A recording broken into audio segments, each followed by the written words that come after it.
आगे मत जाना भाई। हेलो दगड़ों, स्वागत है आपका फिर से मेरे मिनी व्लॉग में।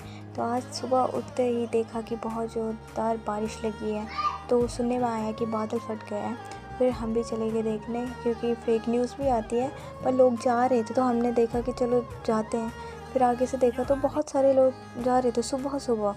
फिर उसके बाद आगे पे केसरवाला में पुलिस चौकी है। तो पुलिस चौकी के पास सारी गाड़ियाँ मुड़कर जहाँ से आई थी वहीं को जा रही थी, क्योंकि आगे पूरी रोड टूट रखी थी। फिर हमने नीचे की साइड देखा तो यहाँ आप देख ही सकते हो कि कैसा पानी हो रखा है, पूरा भर रखा है पानी से। देन उसके बाद हमने सोचा कि थोड़ा और आगे जाते हैं, पर पुलिस ने जाने नहीं दिया। तो मैं आपको एक वीडियो के ज़रिए दिखाती हूँ कि यहाँ पे कितना सारा नुकसान हो रखा है।